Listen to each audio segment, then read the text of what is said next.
శ్రీరాముడు పుట్టినటువంటి అయోధ్య, పరమేశ్వరుని యొక్క కాశీ, శ్రీకృష్ణ పరమాత్ముడు పుట్టినటువంటి మధుర, ఈ మూడు ఉత్తరప్రదేశ్లో ఉన్నాయి ఆధ్యాత్మికంగా. దీంతో పాటు త్రివేణి సంగమం, గంగా యమున సరస్వతి మూడు నదులు కలిసేటువంటి పవిత్ర ప్రదేశం ఇక్కడే ఉన్నది. ప్రయాగ మన కుంభమేళ జరిగింది, మీ అందరికీ తెలుసు. దాంతో పాటుగా ఝాన్సీ లక్ష్మీబాయి వీరోచిత పోరాటం చేసి ప్రథమ స్వాతంత్ర సంగ్రామాన్ని నడిపినటువంటి ప్రదేశం ఝాన్సీ కోట, ఇది ఇక్కడే ఉన్నది. ఈ తల్లి బ్రిటిష్ వాళ్ళకి వ్యతిరేకంగా పోరాటం చేస్తే ఈవిడ మీకు దాడికి వస్తే ఇక్కడి నుంచి గ్వాలియర్ వరకు గుర్రం మీద, ఈ ఝాన్సీ నుంచి గ్వాలియర్ వరకు గుర్రం మీద ప్రయాణం చేసి బిడ్డను వెనకాల కట్టుకుని గ్వాలియర్ కోటకు వెళితే గ్వాలియర్ మహారాజులు ఆ రోజుని లోపలికి పంపించి తలుపులు మూసి నీకేం భయలేదు లోపల ఉండమని చెప్పి బ్రిటిష్ వాళ్ళకి కౌరు పంపించారు. కాబట్టి ఈ సహాయం బ్రిటిష్ వాడు చేస్తే నా కోటకు ఉపకారం చేస్తాడు అనుకున్నారు. ఆ తర్వాత గ్వాలియర్ని కూడా వాడు చుట్టుకుంటాడు, వేరే సంగతి.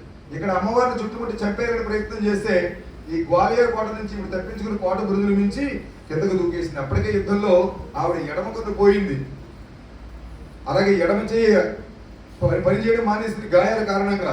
ఒక్క చేత్తో యుద్ధం చేసింది. చివరికి తనకు చావు తప్పదు అనుకున్నప్పుడు తన గుర్రం మించి ఆ కోట బురుజు మీద కిందకు దూకి గుర్రం అక్కడే పడి చనిపోతే ఆ సరయను దాటి ముందుకెళ్ళి బాబా గంగారాం దాస్ ఆశ్రమానికి వెళ్ళి నువ్వు చితి పేర్చమని అడిగింది.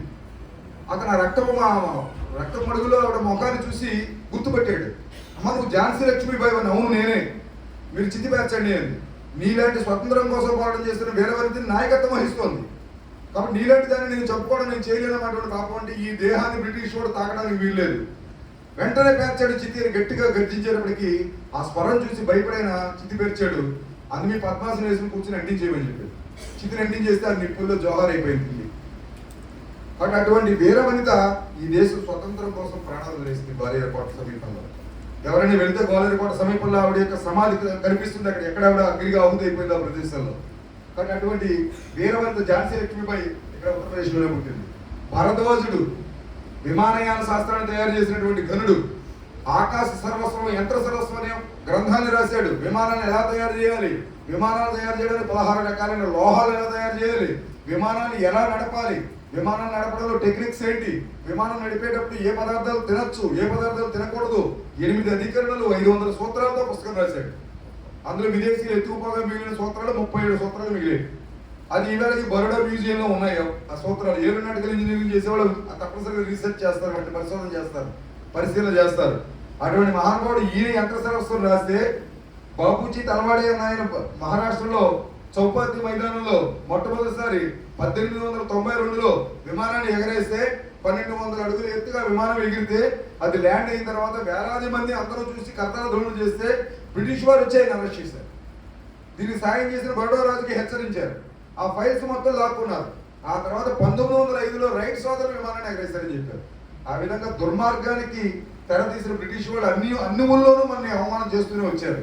అటువంటి ప్రదేశం ఇది. సుశ్రుతుడు మొట్టమొదటి ఆపరేషన్ చేసిన డాక్టర్ ఈయన ఉత్తరప్రదేశ్ ప్రాంతంలోనే పుట్టాడు. కాబట్టి తల వెంట్రుకలు కూడా నిలువుగా చీల్చే యంత్రాలను తయారు చేశాడు ఆయన. కాబట్టి కంటి ఆపరేషన్ చేశాడు, చెవు తెగిపోయిన చిన్నారికి ఆపరేషన్ చేసి ఆ ప్లాస్టిక్ సర్జరీ చేశాడు, కంటి శుక్లాలను తొలగించాడు. అటువంటి మహా గొప్ప డాక్టర్ సుశ్రుతుడు పుట్టినటువంటి ప్రదేశం. అలాగే ఇందాక చెప్పాను శ్రీకృష్ణుడు పుట్టిన ప్రదేశం, శ్రీరామచంద్రమూర్తి పుట్టిన ప్రదేశం అని. ఆ అయోధ్యలో ఆలయం నిర్మించుకున్నాం. ఇప్పటికీ మసీదు చేతిలో ఉన్నటువంటి ముస్లిం చేతిలో మొదల్లో ఆలయం నిర్మాణం కాలేదు. త్వరలో మొదల్లో అలాగే కాశీలో కూడా పునర్నిర్మాణం చేస్తాం ఆలయాన్ని. ఇదిగో చూడండి, ఆలయం మీద గుమ్మటాలు కనిపిస్తూ ఉంటాయి.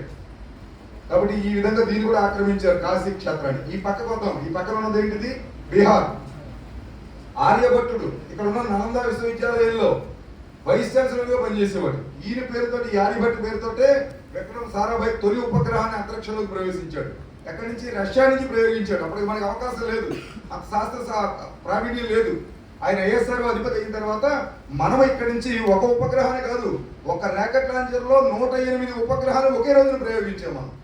అంత శాస్త్ర సాంకేతిక పరిజ్ఞానం భారతదేశంలో తప్ప ప్రపంచంలో ఎక్కడ లేదు. ఇంతవరకు ఎవరో ఆ టార్గెట్ని రీచ్ అవ్వలేకపోయారు. అటువంటి గొప్పదైనటువంటి ప్రజ్ఞ కలిగినటువంటి మన అంతరిక్ష యానానికి మొట్టమొదటి ఉపగ్రహం ఆర్యభట్టు పేరుతో ఈ నలంద